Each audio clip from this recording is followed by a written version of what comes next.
كمان طعمها حلو جدا وريحتها في منتهى الجمال. يلا بينا ندخل نشوف مكونة من ايه وهنعملها ازاي. خليكم معايا. واول حاجة هنعملها معانا هنا بولة فيها خضار، عبارة عن بسلة وجزر وبطاطس. البطاطس والجزر متقطعين مكعبات زي ما احنا شايفين كده، طبعا مغسولين ومتصفيين كويس. معانا كمان حلة مليان نصها من المية. ابتدي افضي الخضار ده في الحلة واحطهم على النار. هغطي طبعا الحله واحطهم على النار.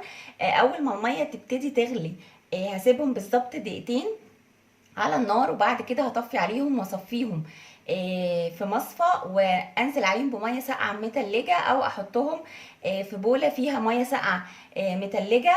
وبعد كده هنشوف هنعمل ايه. انا عايزه الخضار بتاعنا ده يبقى 3/4 سوا. وفي بوله تانية حطيت فيها كوبايه ونص من الفول الصويا. عايزه اوريكم بس شكله علشان الناس اللي ما تعرفش شكله. شكله بيبقى كده، وبيبقى شكله عشوائي شوية او مش منتظم الشكل يعني، وبيبقى لونه بني وبالشكل ده.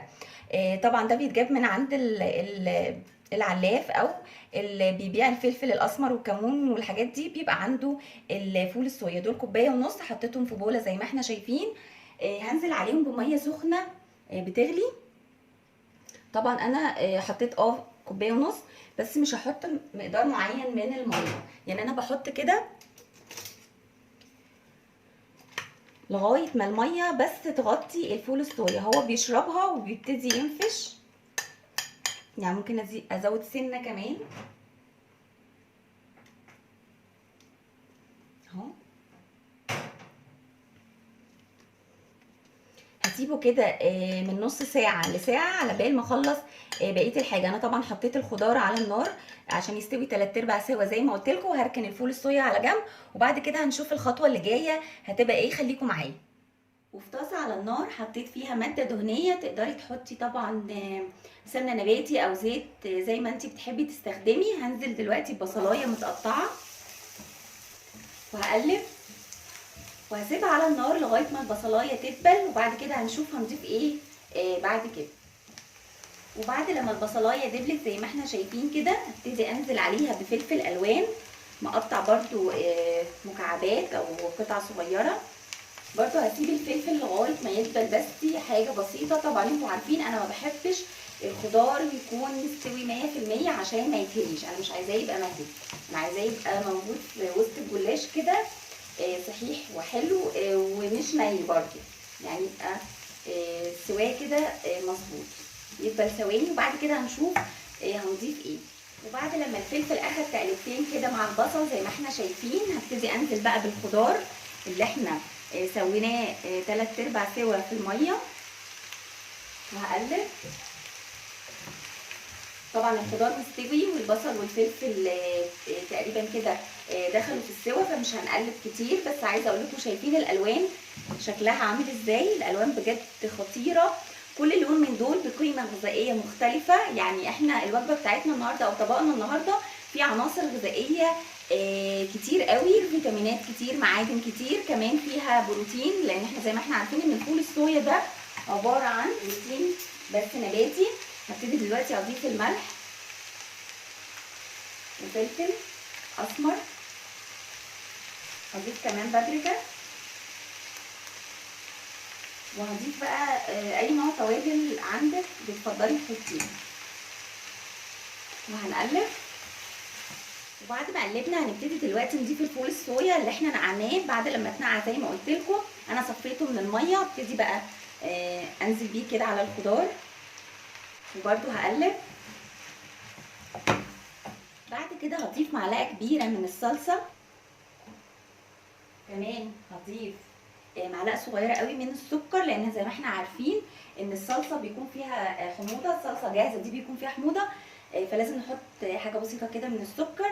متخافوش هي مش هتغير خالص من الطعم. بعد لما قلبنا كل المكونات، بعد ما ضفنا الصلصه وقلبناهم كويس، هسيبهم بس دقيقه واحده بس على النار عشان كل الخضار وكل المكونات عندي يمتزجوا بس مع بعض، لان كله مستوي. الفول الصويا ما بياخدش سوا خالص، هو ادام اتنقع خلاص في ميه سخنه بيكون خلاص كده استوى.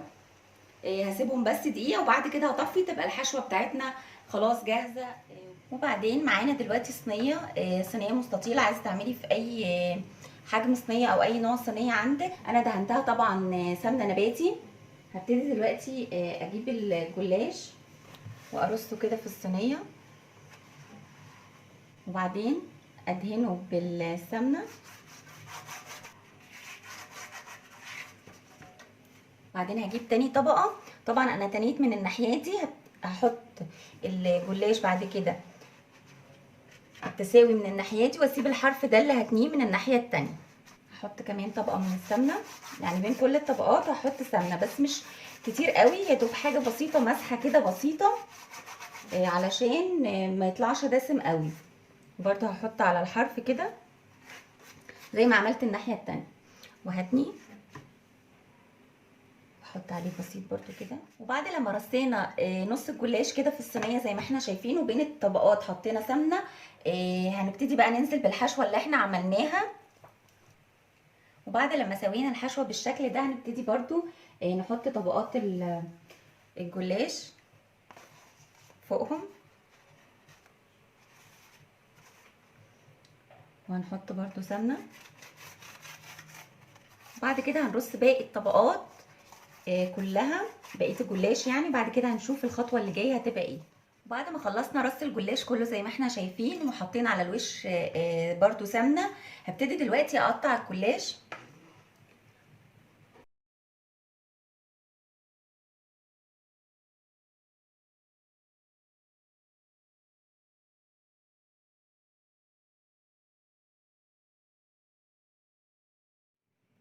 وبعد لما قطعتها بالشكل ده زي ما احنا شايفين، انا معايا الشوربه اللي هحطها، والشوربه دي نباتيه كمان. حطيت ميه سخنه على النار، وحطيت فيهم مكعب مرقه خضار، حطيت ملح وفلفل اسمر، بقت عندي شوربه اهي ابتدي اسقي بيها الجلاش بتاعي.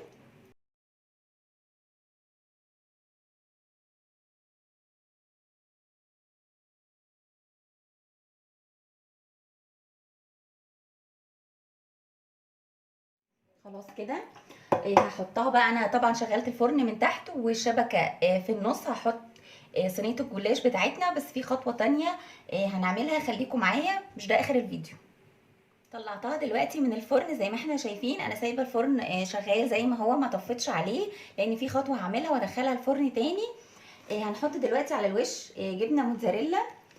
طبعا الخطوه دي اختياريه، بس بجد بجد بتفرق جدا في الشكل وفي الطعم، بتبقى حلوه قوي. هنضيف على الوش كده جبنه موتزاريلا. الجبنه الموتزاريلا دي نباتي يعني صيامي، عملنا بيها قبل كده البيتزا صيامي، هي بتبقى من مستخلصات الصويا. وبعدين هنضيف دلوقتي فلفل متقطع حلقات كده زي ما احنا شايفين. هدخلها بقى الفرن تاني لغايه لما الجبنه بس تسيح وتاخد لون بسيط، لان هي خلاص كده استوت. انا عايزه بس الجبنه بتاعتنا تسيح، وهنشوفها مع بعد لما خلاص طلعنا صينيه الجلاش من الفرن. بجد احلى صينيه جلاش دي ولا ايه؟ شايفين شكلها في منتهى الروعه، كمان طعمها وريحتها تحفه جدا، وزي ما قلنا اقتصاديه وكمان نباتيه. بجد بجد حلوه قوي. اتمنى انكم تجربوها. لو عجبكم الفيديو اتمنى بقى لايك وشير عشان تدعموني، كومنت حلو كده للتشجيع. كمان اتمنى اللي ما اشتركش في القناه ينزل يعمل اشتراك ويفعل الجرس على الكل عشان يوصل له اشعار بكل جديد. استنوني في فيديوهات تانية كتير، واشوفكم على خير، وباي باي.